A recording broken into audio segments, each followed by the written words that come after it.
Forgetting. Turns out forgetting is enormously useful. Most of us think, oh, I wish I could remember everything. I have a lousy memory. I can't remember anything. I wish I could remember things better. Well, it turns out that if you remember everything, you're going to have a lot of problems. There have been a few people in the literature that we know about who had memories where they remembered everything. And they eventually become unable to function. Luria, who was a psychiatrist in the Soviet Union, had a patient who was identified by the letter S. And this patient S could remember literally everything. So I want you to imagine if you were a student, you come in to a classroom, you remember every word that your instructor says. You remember every word that's on the slide. Sounds pretty good, doesn't it? It's effortless for him. He also remembered every person who was in the room, every class. What they were wearing, what they said. Probably could tell you how many lights were in the room. He would just absorb enormous amounts of material. But here was the thing. Well, there was two things. One, you start getting interference from too much information in your head, too much clutter in your mind. But the other thing was he remembered so much he couldn't tell what was important. So in S's mind, the color of people's baseball hats that were being worn in class was just as important as what the instructor would be saying. Now, S functioned for a while as a reporter.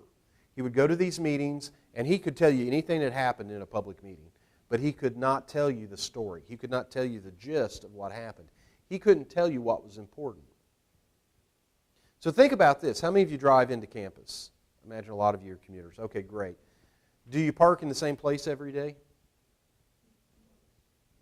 All right, so some of us, that's our thing. We have our spot, and that's because we don't want to think about where the car went. And if you have to park somewhere else, you probably go to the wrong place. I do this all the time. If you remembered where you parked your car every day after 4 years of college, if you've kind of got a little messed up in time, you wouldn't remember where your car was. It would be a problem for you. So it's important that we forget things. There's a lot that occurs that's not useful to us. There are things that we need to know for periods of time that aren't useful years later. For example, I remember when I was in grade school, 5th grade, the big thing was that's when you started PE, when you first started having to dress out for PE.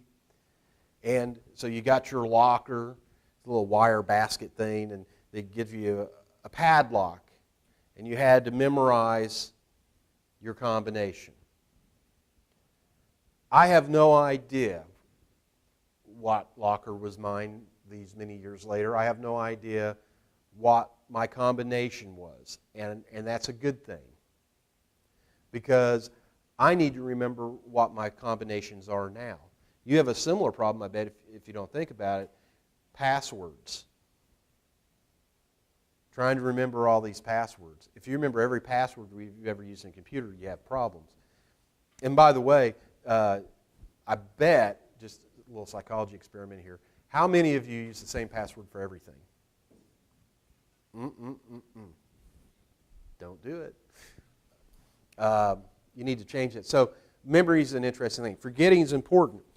So very early in psychology, this idea of forgetting becomes interesting to psychologists, not just learning things. You will no doubt remember Ebbinghaus, Hermann Ebbinghaus. What can you tell me about Hermann Ebbinghaus?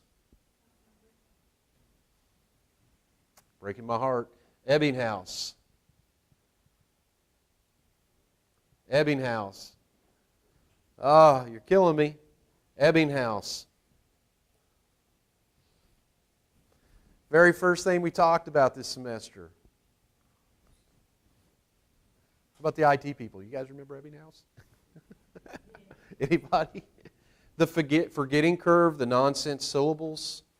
Remember that whole lecture I gave about why you wanted to disperse your learning and all that, and that whole deal. Well, we'll review this because clearly we need to. But Ebbinghaus made a list of nonsense syllables, and he was his own subject.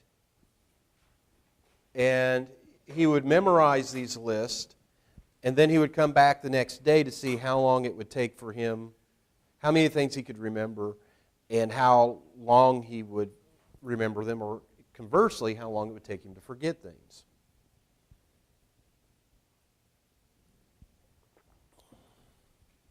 And so you should recall that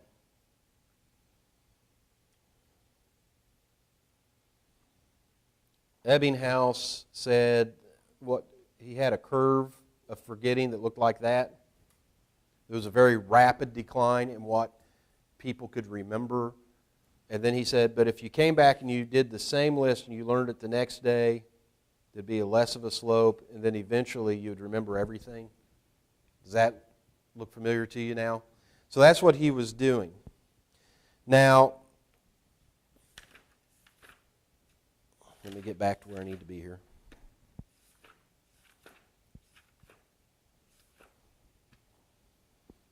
What he also found out, in addition to this forgetting curve, was that there were things that influenced what you could remember. For example, you could remember, well, let me pull this up. Oops.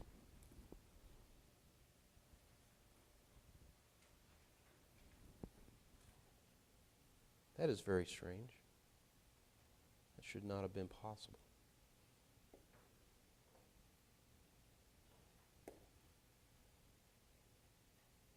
Okay, so this figure's out of your book. It's one that you need to know. What order the things you're memorizing in the list are in is important. And it turns out that the things toward the very beginning of the list and the things at the very end of a list you remember better. And this is the primacy and recency effect. And so if you just look at probability of recall on this axis, let's see if this works. Yeah, here we go. Probability of recall here, and what order the word's in. Things at the very beginning of the list you remember well. Things in the middle of the list you don't remember well. Things at the end of the list you remember very well. So, do you remember when I told you shuffle your flashcards? I told you it was important that you not just leave them in the same order.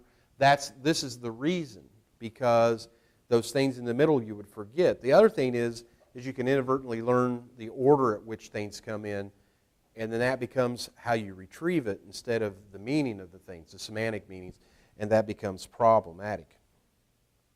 So this leads us to the idea of I'm sorry, I'm having problems here with depth of processing, and we talked about this also. If you when you're learning things, just learn things at the depth of what they look like, you don't recall things very much. If you focus on how they sound, so just kind of repeating them, you would recall more. But depth of processing is very important in terms of preventing things from being forgotten.